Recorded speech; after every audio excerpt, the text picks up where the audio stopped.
Hello students, आज हम लोग डिस्कस कर रहे हैं एटेन्यूएशन। एटेन्यूएशन का मतलब होता है कि जब ऑप्टिकल फाइबर से कोई सिग्नल पास करता है या लाइट ट्रेवल करता है तो जो इनपुट सिग्नल्स होता है, ये इनपुट सिग्नल तो इसके हाइट में मतलब उसके इंटेंसिटी में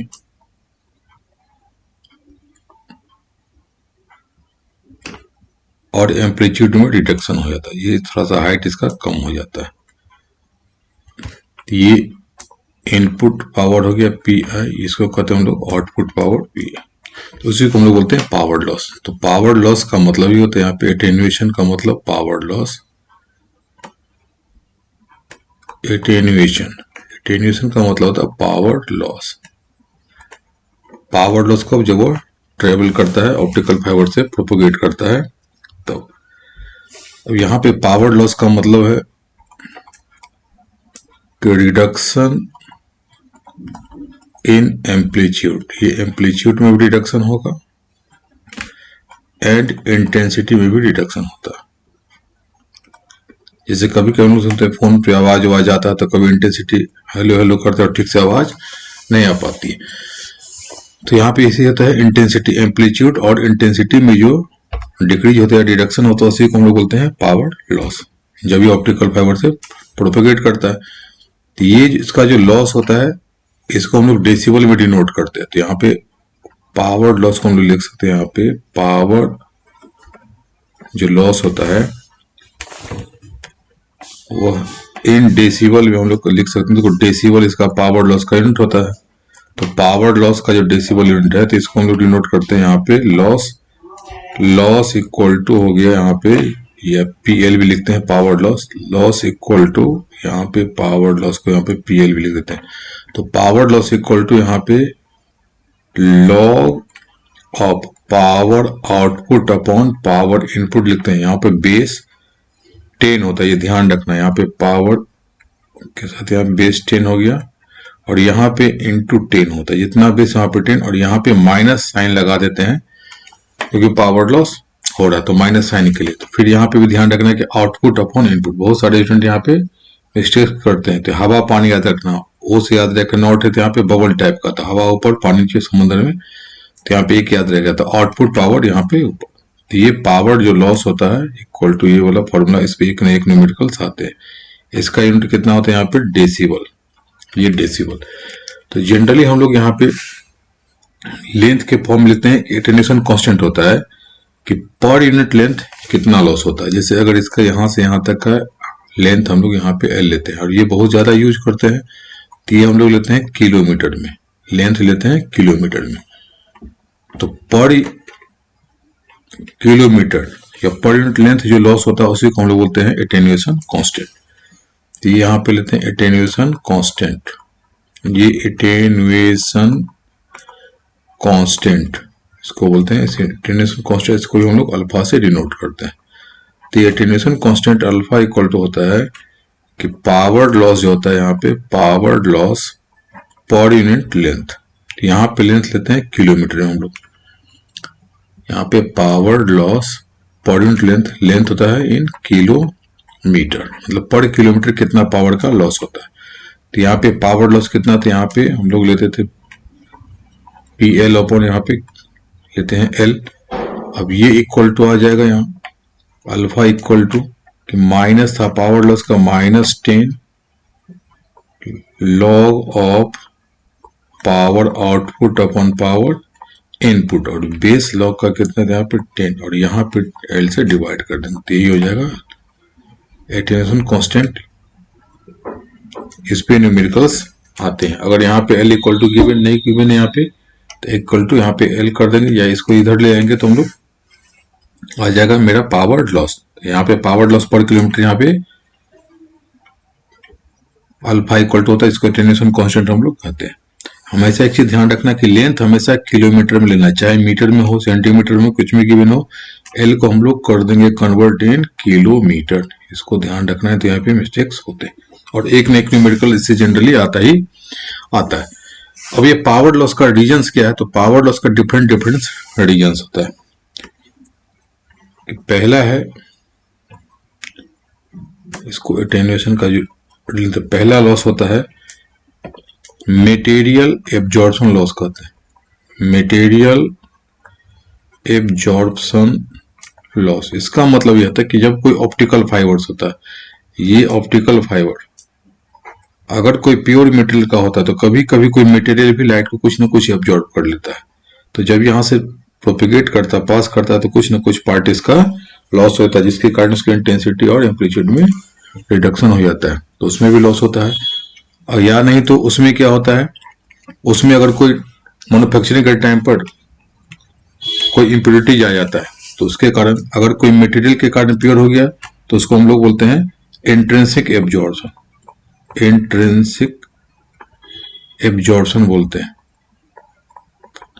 अगर मटेरियल अगर उसमें इम्प्योरिटीज आ गया तो उसके कारण भी, कोई इम्प्योरिटी होता है तो उसके कारण वो एब्जॉर्ब कर लेता है, तो उसके कारण भी यहाँ पे इम्प्योरिटी एब्जॉर्ब करते हैं, इम्प्योरिटी के कारण भी लॉस होता है, इम्प्योरिटी एब्जॉर्प्शन।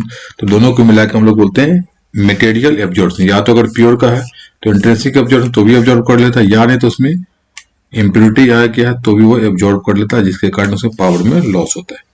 सेकेंड रीजन होता है इसका रेले स्कैटरिंग लॉस बोलते हैं, रेले स्कैटरिंग लॉस।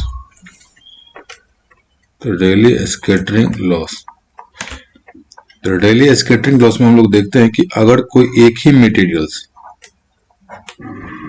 बना होता है जिसका रिफ्रैक्टिव इंडेक्स नहीं होता, लेकिन अगर डिफरेंट डिफरेंट कलर्स होता है उसके लिए रिफ्रैक्टिव इंडेक्स क्या होता है, डिफरेंट डिफरेंट हो जाता है। जैसे कि प्रिज्म देखते हैं, एक ही मटेरियल का डिफरेंट डिफरेंट कलर्स के लिए रिफ्रैक्टिव इंडेक्स डिफरेंट डिफरेंट हो जाता है। जैसे यहाँ पे म्यू डिफरेंट हो गया, म्यू का मतलब यहाँ पे मीडियम, तो किसी का स्पीड कम किसी का यहाँ पे ज्यादा हो जाता है, तो इसके कारण ये होता है कि स्कैटर्ड हो जाता है, जिसके कारण किसी का स्पीड कम किसी का यहाँ पे ज्यादा हो जाता है, तो यहाँ पे ये स्कैटर्ड हो जाता है। तो रेले स्कैटरिंग का यहाँ पे होता है, यहाँ पे रेले स्कैटरिंग लॉस ये इक्वल टू होता है 1.7 इंटू 0.85 अपॉन लैम्डा का पावर 4 होता है। यहाँ पे देते हैं कि ये जो स्कैटरिंग लॉस है ये इनवर्सली प्रोपोर्शनल के लैम्डा पावर 4। लैम्डा पावर 4 का इसका मतलब अगर यहाँ पे वेवलेंथ जितना ज्यादा स्मॉल होगा उतना ही ज्यादा यहाँ पे स्कैटरिंग मतलब लॉस होगा। तो यहाँ पे ये अगर स्मॉल कर देंगे तो बहुत ही सिग्निफिकेंट लॉस हो जाता है। तो इसीलिए यहाँ पे जब लैम्डा स्मॉल होता है तो लॉस ज्यादा होता है, लॉस बहुत ही सिग्निफिकेंटली लॉस होता है,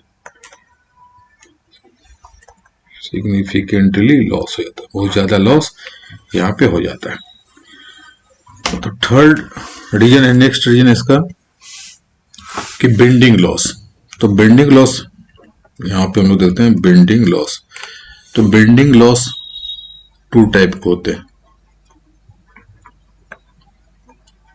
बेंडिंग लॉस मतलब बेंड करके होता है। बेंड का होता है कि जैसे अगर हम लोग किसी पुल पे यहाँ पे ऐसे करके ना इसको रोल रोल करते हैं, इसको राउंड राउंड करके, क्योंकि एक जगह से हमको इस पुल पे यहाँ पे इसको राउंड करके ले जाना होता है यहाँ पे। तो जैसे राउंड करके ले जाते हैं तो राउंड के अकॉर्डिंग क्या होता है, थोड़ा सा उसमें डिफॉर्मेशन आ जाता है।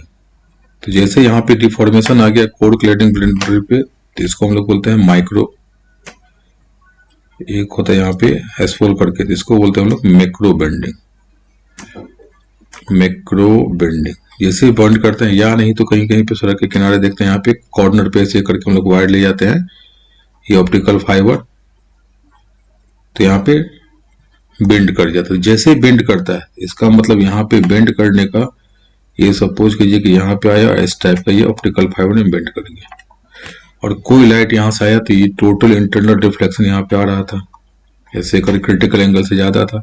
जैसे इस बाउंड्री पे बेंड वाले पार्ट पे पड़ा था, अगर क्रिटिकल एंगल से जैसे कम हो गया वो कहाँ चला जाएगा, फिर क्लैडिंग में ये मेरा लॉस हो जाएगा। तो इसको बोलते हैं मैक्रो बेंडिंग। या तो स्पूल पे डाउन राउंड रैप करते समय, या नहीं तो कॉर्नर पे यहाँ पे जो हम करते हैं, तो यहाँ पे जैसे करने का तो यहाँ पे लॉस हो जाता है। दूसरा होता है यहाँ पे मैक्रो बेंडिंग, और एक होता है माइक्रो बेंडिंग। माइक्रो बेंडिंग में क्या होता है कि जो मैन्युफैक्चरिंग का जो टाइम होती है, मैन्युफैक्चरिंग के टाइम में ही इसके सरफेस में कुछ इरेगुलरिटी ऐसे करके आ जाता है। इरेगुलरिटी जैसे सरफेस आता है तो ये लाइट जब आता है यहाँ पे इंसिडेंट हुआ, यहाँ पे क्रिटिकल एंगल से ज्यादा होगा, ठीक।